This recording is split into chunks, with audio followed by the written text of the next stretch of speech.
start my journey there. So I just want to start today by telling you a little bit about myself and then going through 10 points which really have helped me in my business journey to understand my mindset and to grow as a business owner through a company that has turned over millions and millions of pounds.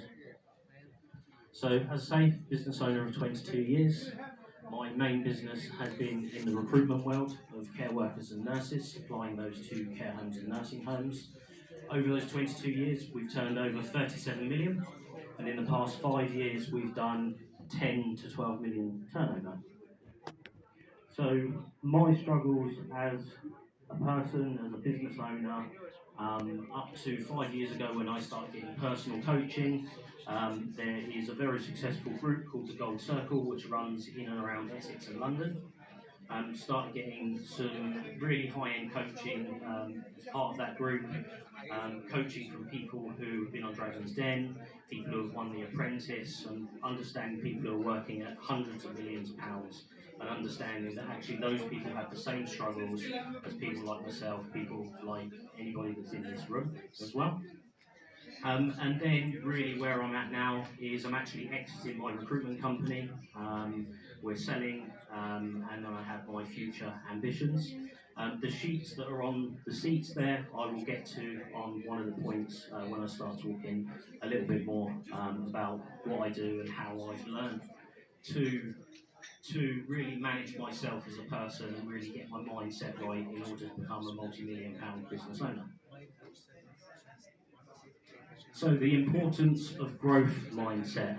So understanding how a business grows and then dealing with that as it happens. You start to manage people, you start to get management teams within your business, and actually recruitment is quite a hard game.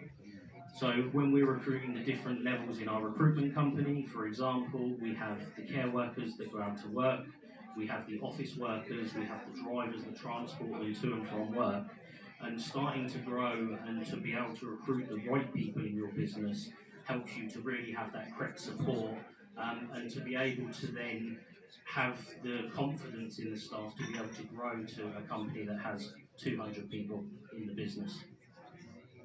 So point number two is positive attitude. I think that on the surface of it, everybody is really confident when you're in front of somebody, but understanding the day-to-day, your family life, everything that goes with being a business owner and being able to stay positive on a regular basis is having a coach and having a mentor or somebody that you can lean on to be able to share your thoughts with. The good, the bad and the ugly is something that is absolutely essential to making sure that you can grow your business, understand the products in your business and making sure that your margins are right in your business, again to be able to grow and scale and to be able to employ more people in your company. So resilience and persistence.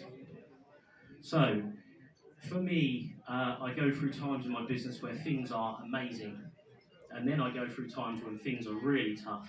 Suddenly, the bottom can fall out of the jar, and you sometimes wake up thinking, what am I doing? Is this the right thing? And I've had times where I felt like that, but also when the business is doing great, and I just think, what am I doing here? And then kind of the next day I'll wake up and think, actually, this is a great business, everything's good, and then I carry on again. And it all comes down to mindset, and sometimes you've got to make sure that you don't make decisions that are sort of snap judgments. You've got to make sure that you don't just make those quick decisions and you give yourself time, you take a step away from the business and just give yourself time to breathe so that you can make sure that you are, making those correct decisions, leaning on your mentors when you need them, and that you've got the correct staff in your company in order to make those correct decisions for that next stage of growth. So number four, embracing failure. Kind of similar to what I just said, but as quickly as you can scale a business, you have to have a strategy to be able to almost downscale a business as well. So failure is not failure if you learn from it, right? Does everyone agree with that? Absolutely. If you are making a mistake and you do not learn from that mistake, then that's potentially failure. However, if you embrace those, quote mistakes, and you're in a position where you can learn from them and then grow your business out from there, then you're embracing it and you're not making it a failure for yourself. So 5, the self-belief and the confidence. So for me personally, when I first started speaking and talking to people, I didn't want to be on stage. I didn't want to talk to people. I felt, nervous. My heart used to race, and it was quite exciting in a way. But also, you just have to believe in yourself. What you learn from talking and networking and speaking to people and everything that goes with it is that you always improve as time goes on. You've got to make sure that you've got that self-belief, you've got that confidence in yourself, and that you're always learning as a business owner. For 22 years I've been doing what I've been doing, and I never stopped learning. Even coming to events like today, meeting new people, new opportunity, not just for myself but for other people. And I always feel that my core values are around that, and just making sure that you never know who's going to be in the room, you never know who you're going to connect with, and you've just got to make sure that you've got that self-belief and that confidence to do that.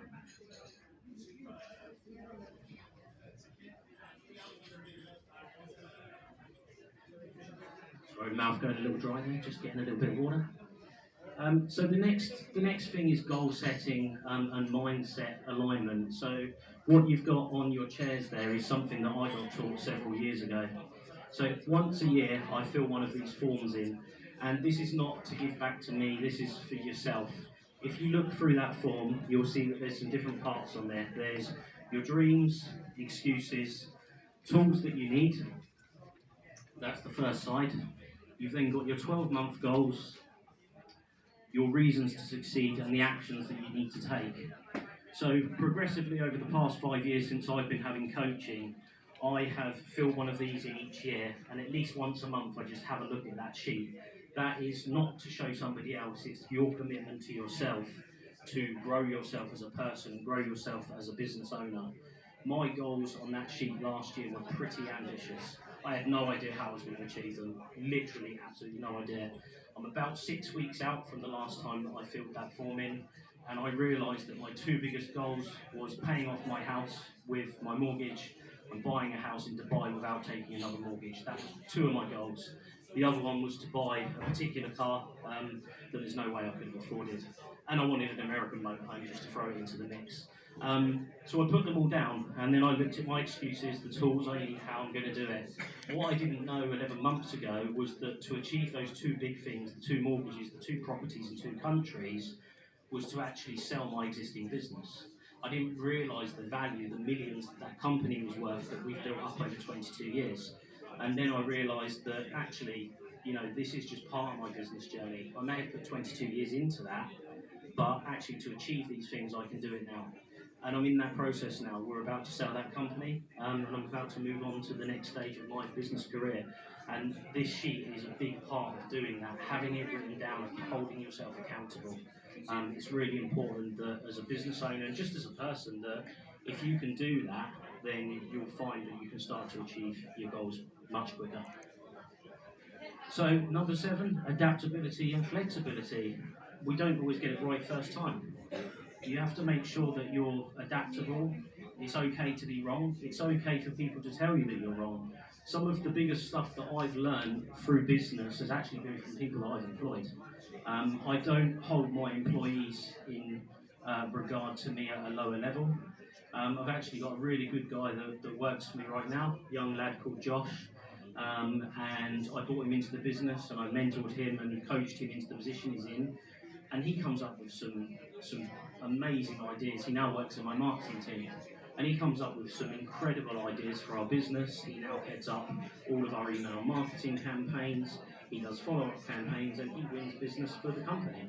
And because I gave him the time, he was rewarded, and he now has, at least this is what I think, a position for life. Maybe he doesn't, right? Maybe he's the next entrepreneur, I don't know. But, the point is that you have to be adaptable, you have to be flexible, and always understand the worth of other people in your business is really important. So number 8, mindfulness and stress. So Again, before I spoke publicly, I used to get a lot of stress, mindfulness. I used to get concerned about speaking on stage, worried about what people thought of me.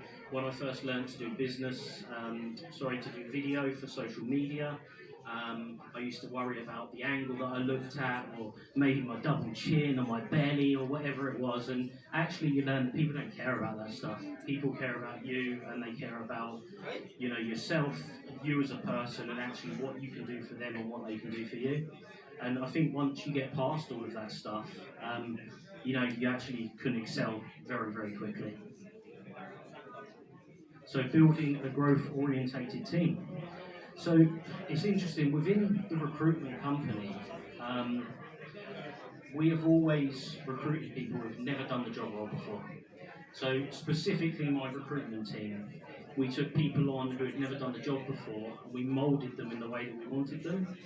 With the care worker team, a lot of care companies won't take people on who don't have experience, and I just think that's crazy, because you have to have a buffer of new people coming through all the time, and you have to grow people and develop people, and actually sometimes people come back from other companies with experience, and they have bad habits, and it's really good to grow a team, and it's always good to invest in younger people in your business, and develop them the way that you want, and you'll find that those people have your back a lot more sometimes than people who have been in your industry or in other sectors a lot more. So the growth of your team is really important. And then number 10 is continuous learning and personal development. So, as I've said myself, I've had coaching for 5 years, quite high profile people, met a lot of people who are famous, turning over 100 million a year, a lot further ahead than I am now and than I was when I started. But it's really important to make sure you have somebody to turn to, make sure it's not somebody in your family, somebody in your inner circles, so that you can be honest with them, whether business is amazing, whether business is terrible, whether you haven't started your business, whether you're afraid to start your business. It's really important to have that mentor and somebody that can help you and can coach you with really, where you need to go. And if I was to give away a key thing that I've learned for free, it would always be about reverse engineering. Where are you today is great, but where do you want to be? What's the end goal? Is that, a value in money? Is it the company at a certain size? Is it something else? And once you know what your end goal is, you can reverse engineer that back to today, to where you are, where you want to go, and then you can start to fill in those building blocks with things like the sheet that you've got on the seat there, to understand yourself, your business, and where you want to go. And look, if anybody in this room never worked with me, make sure that you get mentoring, make sure that you get business coaching, and make sure that you've got that in place for the future always, so that you can grow your business. Of course, if you want to work with me, that's absolutely fine as well. I am here and I can talk to you, but it is the best advice I could ever give to anybody. So that's me. My name's Kalvin Morris, Obsessed to Success, and thank you for listening. Was about learning my profit and loss and cash flow forecasting. When I first got taught it, it was so alien to me. I just didn't understand. I didn't understand sales, cost of sales, gross profit, net profit, overheads, everything that goes into a business. And I think somebody asked me once, and they said, if you could give me one tip, what would it be? And it's just learn profit and loss forecasting, cash flow forecasting. But I actually found that quite challenging. I'm quite good at maths. My English is terrible in terms of English literature. I'm not very good at that, but I'm very good at maths. But once I've got it, I just live on spreadsheets now. I love a good spreadsheet. If you have to change one thing, going back to 20 years ago, what will you change? I wouldn't change anything. And I'll tell you why, because I learned a lot, and I'm still learning now. And I think if I didn't make the mistakes or have the relationships that I have, or have like the losses in my life of people that should be here that aren't, and all of those things, it probably wouldn't have molded me into who I am today. So what will you do to the young Kalvin who wanted to start their business now? Where will you help? So we actually launched our business as a franchise for that reason, and I think I think that offering people that help, if everybody understands what a franchise model is, that's exactly the reason why people buy a franchise, into a trusted brand from somebody who knows what they're doing. So, yeah. So rather than any new one, rather than going to that 22 years of journey, they can do it in 6 months or 12 months.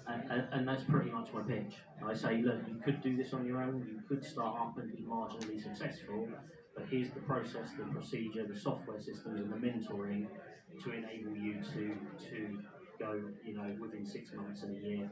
And our first franchisee did exactly that, and he's earning more than she has before. So, I'm very much, close the doors, pull the curtains, and learn things. And I learned social media marketing, self-taught.